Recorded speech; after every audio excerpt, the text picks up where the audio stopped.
My name is Andrew Ziffer. My age is 49. Today's March 31st, 2018. We're in Atlanta, and I am with my wife and my daughter. I'm Rachel Ziffer. I'm 12. Today's date is March 31st, 2018. We're in Atlanta, Georgia, and I'm here with my mother and father. My name is Janet Ziffer. I'm 50 years old. Today is March 31st, 2018. I'm here in Atlanta, and I'm here with my husband and my daughter.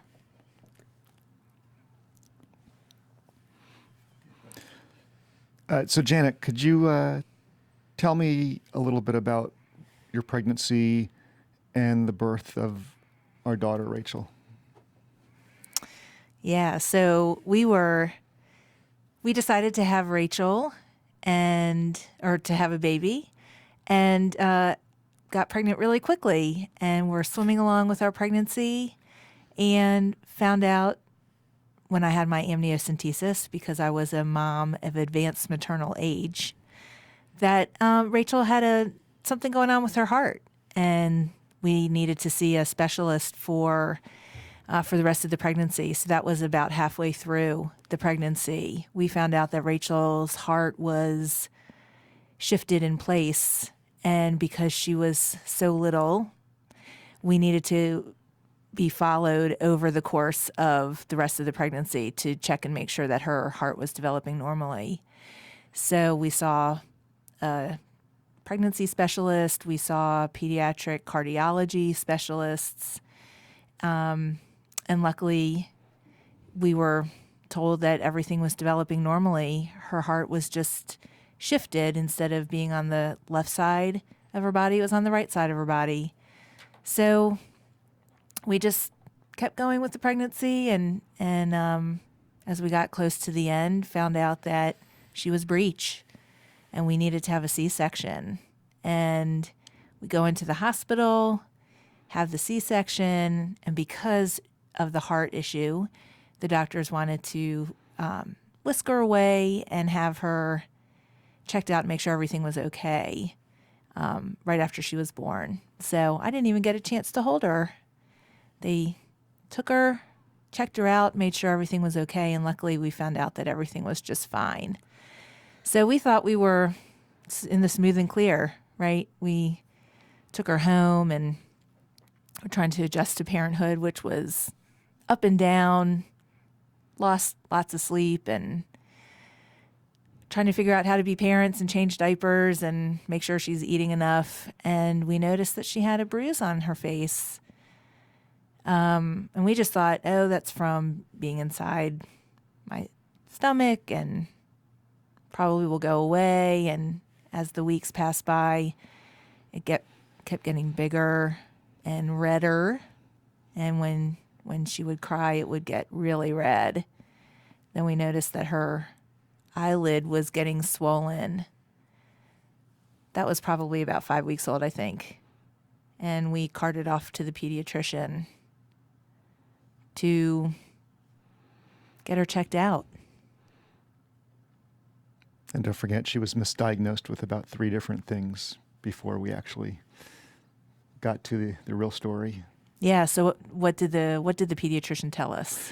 Pediatrician told us Sturge-Weber, Dandy Walker, and I think there was 1 or 2 other diagnoses that they said this might be possible, enough to just scare the bejesus out of us successfully.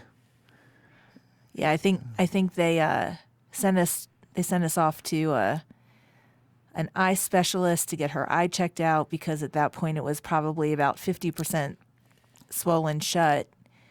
And they really weren't sure. Oh, there's something in her eye, some extra tissue, but we don't really know what it is. So go see this plastic surgeon and let them check her out. I just remember it being, we're going to have her first plastic surgery before she's a year old. And I thought it was going to be something funny to brag about, because they were going to have to remove the extra tissue from her eye and do a little plastic surgery on the side of her face to remove the bruising, which doesn't seem to be going away. And I thought it was just kind of silly. Oh, look, our daughter's going to have plastic surgery before 1 year old to get all this stuff taken care of.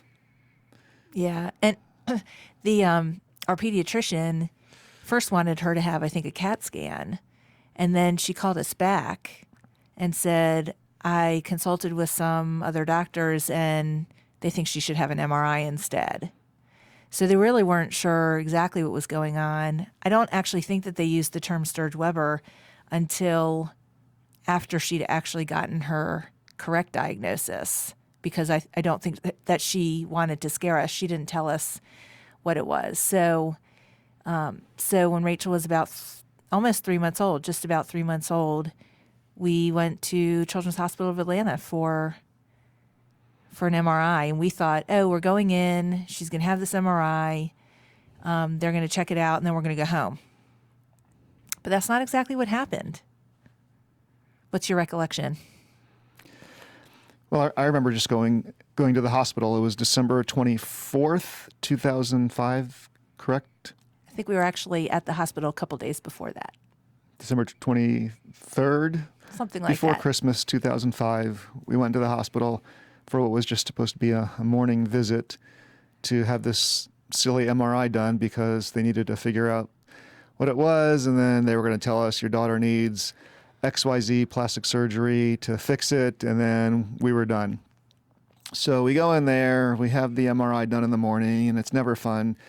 They had to sedate you, which was not fun for us to watch because you were crying as they stick you with needles to try to get the needle in there to sedate you. And it wrenched our hearts to see the needle, crying when you were crying with them trying to get the IV in. You went in for the MRI, and they were taking a little bit longer to come back. You came back after the MRI, you were groggy, and we were just hanging out, and I was getting impatient. I just wanted to leave. I said, okay, are we done yet? Can we leave? Can we leave? And there was a little bit of an extra delay, and we couldn't figure out why. Actually, I remember, well, what they said was, which they hadn't told us before, was, well, she's only 12 weeks old, and because she's been sedated, she needs to spend the night in the hospital. They didn't tell us that. That's correct. They hadn't told us that before, Yeah, so we were totally not prepared for that. So that was a very odd experience. And then after the MRI, we were still waiting and waiting and waiting, and finally somebody comes in. I forgot who it was. It was probably the ER doctor on call. And It would not have been an ER doctor. It would have been someone from radiology, I someone think. from radiology. The doctor came in, and there's moments in your life that you never forget. And this is a moment in my life, Rachel, that I will never forget. But the doctor came in and said, your daughter has hemangiomas on her brain, and it doesn't look good. Would you like me to call the pastor? And that moment never leaves me. That moment is always with me, and it's always with your mother, and it never leaves either one of us. And that's a moment that changed our life. And all I remember is hugging your mother and giving her a great big hug, and she was just crying in my shoulder, and I didn't know what to do, and it was like your whole world just turned upside down. And so I think I remember in the whole scurry of everything, I asked, well, when could we leave? Could we leave now? Because we didn't understand what was happening. And needless to say, they said, you guys are not leaving for a while. What we thought was just a swollen eye that needed to have some extra tissue removed turned into something called PHACE Syndrome. The radiologist who read your MRI, we were lucky enough that he actually read something about PHACE Syndrome. I don't remember. No, I think he had diagnosed some He did diagnose someone with kids PHACE with Syndrome. it, so he was familiar. So he was familiar with it, which we're very lucky. We were very lucky to be in a major metropolitan hospital where they have doctors that see this stuff. And so he actually diagnosed Rachel at 3 months old with something called PHACE Syndrome, and we had no idea in the world what it was. We called Grandma, my mother, we called your mom's, we called Grandma Lynn. We told her all about this. The doctors think Rachel has something called PHACE Syndrome, and we're going to stay in the hospital for a while to figure it out. And so for the next 3 days, in Christmas 2005, we were in the hospital with you, with a barrage of doctor visits, learning about PHACE Syndrome, seeing all sorts of specialties to figure out how we were going to treat you and what we were going to do. It was actually so rare or not known that the doctor at the hospital who was taking care of you had to go home that night and look it up on the internet. And this was in 2005. She came in the next day with information, but there was barely anything out there about it. And Aunt Leslie had done some research, some searching on the internet, and brought in some information. I don't even know that your pediatrician had heard of it before. So they were trying to figure out what needed to be done, who you needed to see, what doctors to see. And they said, like Daddy said, you're going to be here for a while. And over the next 2 days, they brought in probably 8 different specialists to see you. They were trying to figure out PHACE syndrome the same time we were trying to figure out PHACE syndrome because it was so rare. Well, I think the specialists that they brought in all were familiar with it, but they had to figure out who were the right specialists based on what they saw in your MRI. So there was a neurologist and a neurosurgeon, an ENT, you eventually saw a GI doctor, gastroenterologist, but we didn't see them right away, a hematologist, and a plastic surgeon. I think those were all the specialists you saw in the hospital. Your pediatrician came in and sat with us as we talked to the hematologist about treatment.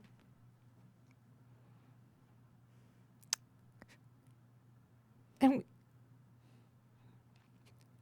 there were so many questions and so few answers. It was overwhelming. What were so we left the hospital after Christmas, and then our whole life changed. So what do you remember the next few years being like?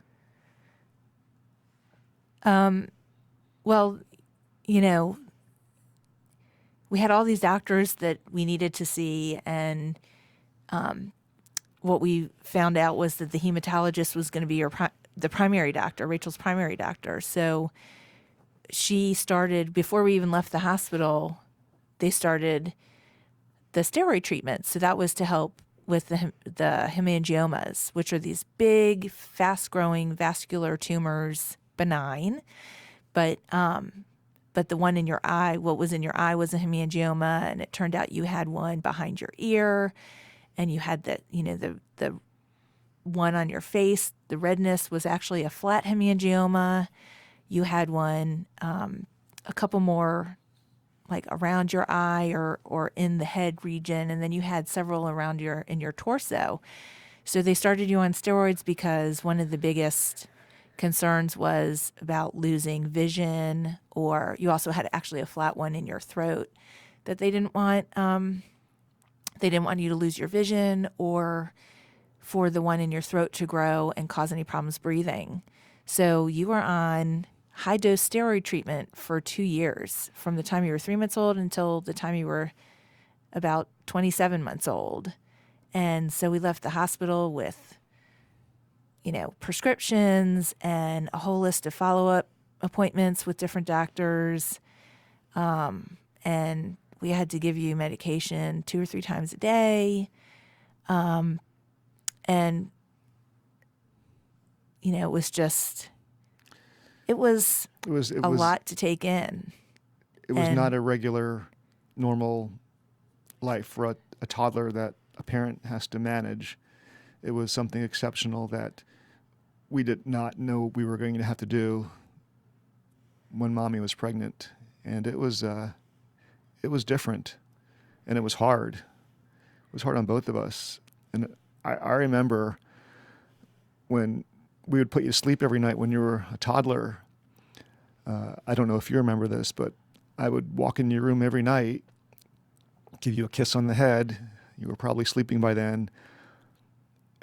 But I would always make sure I hear you breathe at least once before I left the room, because it was so frightening and such a frightening experience for us that what we were going through. We honestly did not know if you were we didn't know if you were going to live at a certain point in your young life. And I always had to hear you breathe every night before I went to bed.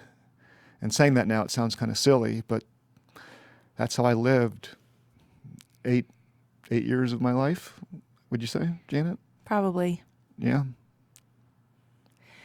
We saw the hematologist probably every couple months, and she was tracking the course of the steroid treatments, and they started you off on the really high dose with the goal that they could, reduce the dose over time, which they did, because as the hemangiomas stopped growing, she was able to reduce the dose. But you had MRIs every 4 to 6 months for the first 3 years of your life. Do you remember those at all? No. No. You should be thankful that you don't remember them. Mommy and Daddy lost a few years of their life when they watched you constantly get stuck with IVs and failed IV attempts. And at a certain point, we actually had to call in the IV specialist to get an IV done because you were very hard to.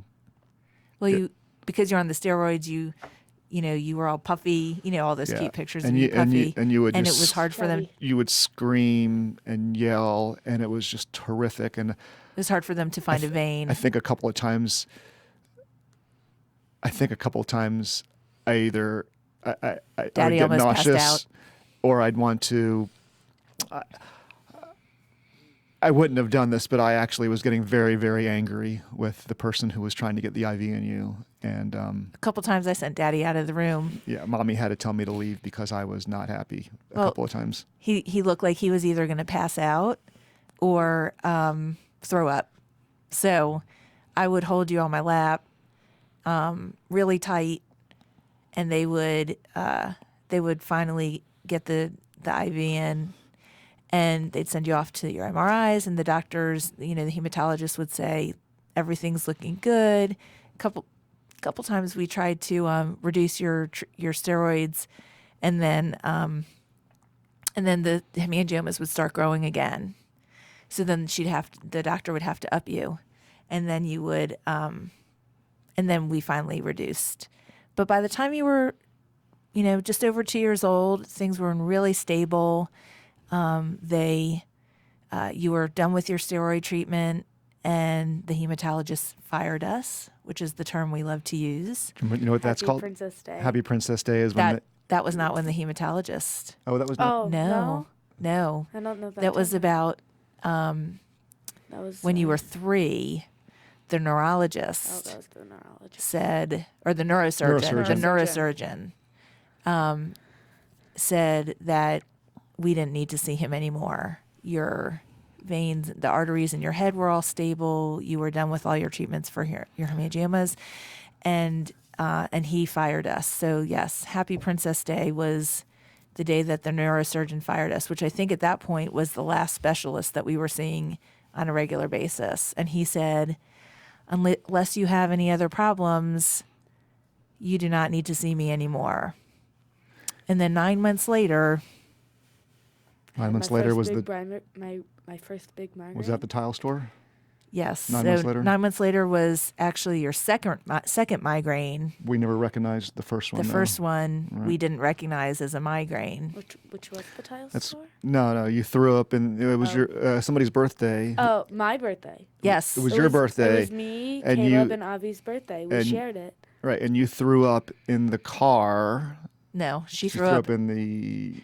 at her birthday I am a- party I am a all over dad. me while I was sitting on my lap. Oh, that was awesome. Yes, I Yeah. remember that. Okay. Yeah. And that so was we great. we took you home, and we didn't know you had a migraine, and you were not capable. You didn't tell us. You I probably wasn't didn't know. capable. And Yeah, she said her stomach hurt then a few and months she later, looked green. a few months later was the The tile store. tile, tile and then store. so when I took Rachel. How old was she then? She was 3. I was 3. I took you to the tile store when you were 3 years old, and oh my God, I just thought you were just being a nightmarish toddler and just screaming and yelling and not wanting to be at the tile store with me. And finally, after 5 or 10 minutes of just yelling and in the tile store, I just said, okay, we got to go. So I said, Rachel, let's go.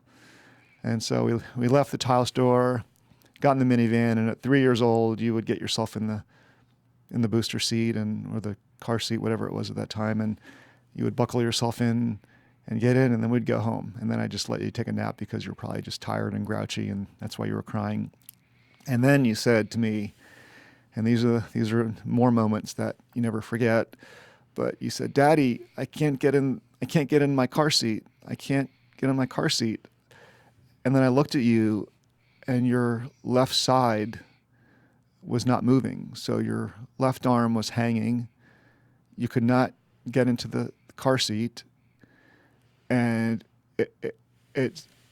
I said, "Oh my God, you can't move the left side of your body. You're having a stroke." And the adrenaline just started to go bonkers. And I immediately called 911 to get an ambulance there because you couldn't move. And I said, "Oh my God, this is, in the back of my head with PHACE syndrome, we just never knew what to expect." And I said, "Oh my God, something's happening." And it was horrific. But It's the first real time that I had gotten a migraine, Yeah, and your migraine, and then, or Yeah. that you guys recognized it. right, well, we didn't know it was a migraine at first. Daddy called me on the way to the hospital, and I rushed over from work. I think I actually got there before you guys, and I remember being in the car. One of my coworkers drove me over, and I just kept saying, "This is every PHACE parent's worst nightmare," because kids who have vascular anomalies are at higher risk for a stroke. By that time, have you met PHACE families? Or We had met some had met online, and we had met some at some conferences. right. Very few, I don't- 8 or 10 families. I don't remember if I told you this, but on the ambulance ride to the hospital, I was trying to hold it together, but at a certain point, I just couldn't hold it together. And when I had a call, I called your office that day, and Sandy Yeah. answered the phone, and I said, "Sandy, just tell Janet we're on our way to the ER. Somebody's got to drive her because she cannot drive herself because she knows what's happening without me even saying anything to her." And then you called me, and I was in the ambulance when you called me, and you were hysterical crying, saying, "What's happening?" And I couldn't talk to you. I literally could not get the words out of my mouth. And I handed, it's almost funny now, but I handed the phone to the paramedic, and he said, What do you want me to do?" And I had to actually talk to you, and I could barely get the words out of my mouth when we're sitting in the ambulance. And Rachel, of course, is hysterical, screaming that she doesn't want to be there. She doesn't know what's happening. And so, Do you remember that? What do you remember about that day? We were walking out in the tile store. Like I was hysterical, and I couldn't move because I had left side of weakness. And when they called the ambulance, I remember a couple people there, helping us. And when you called the ambulance, I didn't know what was happening. I didn't want to get in. I didn't want to get in, and I was just screaming and yelling. And yeah, What else do you remember about that day? I mean, that's pretty much it. Do you remember not being able to move half your body? I remember that. I remember you just kind of getting mad because you thought I was just being I remember a turning around and saying, toddler. "Right, yeah." I think I said something like, "Rachel, stop screwing around. Get in Yeah. the seat," or something like that. Yeah, Is it- you did. Yeah, you just. I just thought you were being a grouchy little Yeah. toddler. Yeah, you said stop joking around, just get in the car seat. But I couldn't move, and at that point, I couldn't really communicate to you what was happening. I didn't know myself what was happening. Right, you were 3 years old. I was 3 years old. My arm felt I guess the term we use. My arm felt heavy, left side of weakness. Couldn't really comprehend what was going on. Right. And you called the ambulance, and we went to the hospital. Well, the doctors weren't even really certain What was going what on? was going either. on because they did an is it EEG, the one where they put all the probes on the head? I think that's an don't know. EEG. They wanted to see what was Yeah. going on with your brain waves. Yeah, I'm sure you had an MRI and an MRA to look at your And at your it looked like I was arteries. it looked like I was having a stroke. right. And so your neurologist at the time actually thought you were having a seizure. There was some question whether it was a seizure or whether it was a stroke, I don't even remember if they Knew what was thought happening. it was a migraine. But That even passed your mind that it might be a migraine. Yeah, I'm not sure. I don't think so, because at that time they did not know that migraines. So this was in 2008, Yeah. I guess, or early 2009. They were not aware that a significant number of kids with PHACE Had migraines. syndrome get migraines and headaches. And so they sent us home from the hospital. I think we spent a couple days there because they wanted to do all this testing See what was and going on. make sure you were okay. And they sent us home with seizure medication, prescription for seizure medication to keep just in case, and they put you on aspirin. So now you take a baby aspirin every day, and you'll probably take it for the rest of your life to help reduce the risk of stroke, right? So needless to say, the first few years of your life were super Tough. scary. Do you ever remember us? Do you remember mommy and daddy ever crying during this whole thing? No? Not really. There was a lot of crying. Yeah. You just probably never saw it. But first few years of your life were pretty Tough. pretty rough on your parents. It aged us. And it was very scary to us. And as much as we tried to make sure our goal was to make sure you live a normal, boring life. That was our goal. And so our whole mission became, how do we help our daughter live a normal, boring life and not have this be Our whole life. not PHACE syndrome be her whole life. So, and it was always in the background. It's still in the background. To this day, it's still in the background. It's always there. It's always there. It's the white elephant in the room. We make you go to sleep early, and we know you hate that. We make you eat regularly, Why do we make her go to sleep early? so she doesn't get So headache, to or she's not regulate headaches. Right. So we were fortunate that, there's a whole spectrum of PHACE. There's some kids that are pretty mild, and there's some kids that have pretty severe complications that they deal with, and you're on the more mild side. So you had, in PHACE, you have the H, the A, and the C. But your hemangiomas are all cleared up, and the C, which is the cardiac anomalies, are all pretty much Stable. There's nothing going on with your heart. But those A's, the vascular anomalies, you have one of the most complicated brains Yeah. that your doctors have ever seen. I remember, I mean, my doctors say, like, if you look at the scans, the pictures, and you look at the girl, you wouldn't expect the girl in the picture to be able to walk or talk or, like, eat. They couldn't believe it was the same If a person. doctor just looks at your scan, they're amazed the person that you are today is the person in those scans, because they don't expect me to expect you to be do all the things to do all the things you're do, doing, right. and in a gifted program in middle school, doing Or so well in school. Even just the little things like eating, Walking. breathing. hopping on one foot, Yes. and balancing. Those are Although my balance isn't that great. So That's you okay. are an amazing kid, and you have done phenomenal, considering where you started from.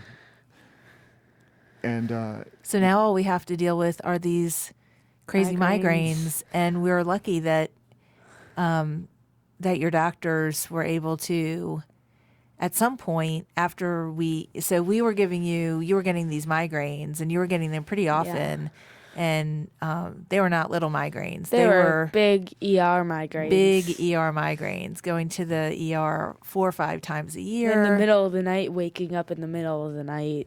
Right. and your migraines would also look like a stroke too. Yeah. And Right. it actually That looked, left-sided it weakness. looked exactly like a stroke. So every right, time like a you would go into the ER with left-sided weakness, you would always have a stroke workup done, and it was. Yeah. That's just what our life was like for many years, and that was 3 or 4 times a year for probably the first 10 years of our life. Yeah. 9 yeah, years of our life. pretty close to it. Yeah. Right. They probably started when I was about 3. Right. So about. So, later in life, we just, we wanted to make a difference for you. Yeah. And Yeah. along the line, we got connected with some PHACE families, some PHACE parents. And some doctors prompted us to do this, and the doctor To start a said nonprofit. they said we need a community of FACE parents to help us Research. get research funds and help us do what we want to do to help you. Right, And advocate. They wanted what they called a parent advocacy group because they wanted they wanted the institutions that would give out research money to understand that there were parents and families that were advocating for these funds. for these funds to help understand what causes FACE. So we took on the challenge with we were trying to count the families before, but with about 10 Maybe about, families. 8 or 10 families. 8 or 10 families, we got together and we formed the FACE Syndrome community. In 2012 we started, 2013 we got our official nonprofit status, and now, tell us about, what is the FACE Syndrome community to you? And Well, for us, it's just one big family, so it's one big family. We have amazing doctors who support us. They're amazing. They help support us. And we have all our family members who do so much for us. And we're just very thankful that we have this whole family that we can just talk to about our problems. We have the little ones who are adorable. Like they love us. I remember walking into the FACE conference last year. We had one of the little girls that lives in Atlanta with us. She has a little sister with FACE. She ran up to me and just came and hugged me, and it was very cute because, and the whole time they just like stuck around us like little sisters, and it's great because we're more of the older sides of kids, so it's really cool because, we're growing up together, like we're struggling together. We share all the problems, and we have fun together. Most importantly, we have fun together. Most of the time, FACE doesn't get in the way. It's just normal kids gathering, happen to have something called FACE that, they have in their lives, and it's just a bunch of normal kids getting together and having fun. And that's what I love most, because we can all be ourselves. We can just all be together as one big family. does it help that other kids that have FACE syndrome? Yeah, it really is, because most of my FACE friends don't live in Atlanta where we live, so we just chat.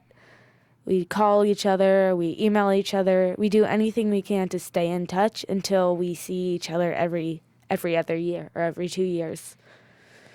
And it's really helpful to have these people. And what are you looking forward to this summer for? Well, I'm just looking forward to see everyone together again, and it's going to be great to see how everyone's changed, how everyone's still the same, how everyone can get together and just have fun. And since we have it in our hometown this year, we can, show them around where we live and the different places that, that we like to go in here and we like to have fun with.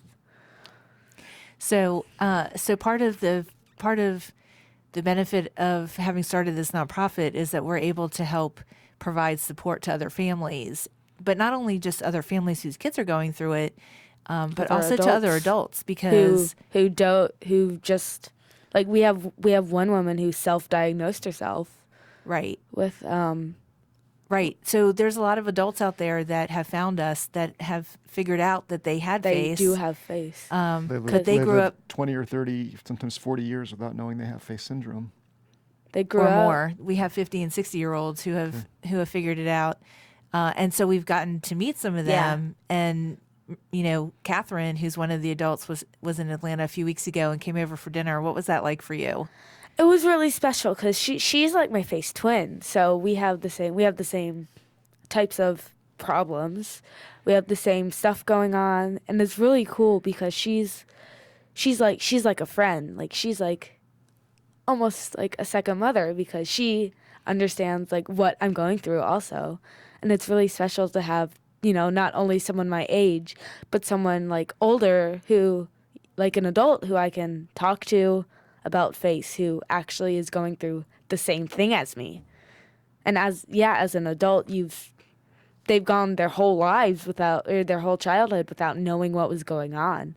So as an adult, it's really special to like, as a kid, it's really special to have those adults who I can reach out to, who are going through the same thing as me, and Right. who I can just like be comfortable around. So what would you want to say to us about FACE syndrome God. and how we are with you, and are we doing what we need to do? Yeah, I just want to thank you for everything you've done because, it takes a lot to be strong and go through something like this. And the amount of time you've put into this community to make sure it's like a safe place where everyone can like be themselves and show their face. Like it's really special to have a place like that. And yeah. And you're special. And is it an honor to be your father? And I love you dearly, sweetie. I love you guys too. Are we going to cry now? No.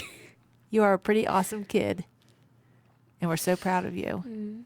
Thank you. And there's lots in this world for you to accomplish. And we can't wait to see it. And we want you to have a normal, boring life, but we want it to be extraordinary too. We want it to be boring when it comes to FACE, but be extraordinary otherwise. So we hope you know that. Yeah. Good. Extraordinary. Extraordinary. Would you each talk about, so what is FACE? Okay. Yeah. So Well- FACE is a syndrome. It stands for posterior fossa, which is Back of the brain Which is malformations. the brain malformations. H, which is the hemangiomas, which are the big red swollen It's an Birthmarks. extra tissue overgrowth of blood vessels, right? overgrowth of blood vessels. PH. A is the arterial anomalies, and that's the like arteries when you're missing some of your arteries, like and some and can be narrow yeah, some or can very be narrow windy. or very windy, like curly, and PH. C is the Cardiac, which is your heart, right? your heart where it's flipped, or on the other side. Or any other kind of congenital heart Yeah. defects. And then E is the eye anomalies that affect your eyes. Right. So it's a syndrome that is can look very different from child to child, just like snowflakes. No two are alike, and some kids have all 5 letters, and some only have One, 2 or 3. You have to, I think, to be You have to qualified, have you a- have to have 2 or 3. No, I think There's some. it's They've changed. it. They They've have. changed as the doctors have learned more. They've actually changed how they've defined it. Used to be you had to have a hemangioma. Yeah. I don't even think you have to have a hemangioma now. No. But most of the kids have a hemangioma? I think the vast majority of them have a hemangioma. And interestingly, FACE syndrome seems to affect girls More than boys? much more than yeah, boys. Yeah. We definitely have more girls than, we definitely have Right. a lot more girls than I think the boys. ratio at one point was like 9 girls to 1 boy. Yeah. So- What's the ratio to total number of babies born a year to FACE?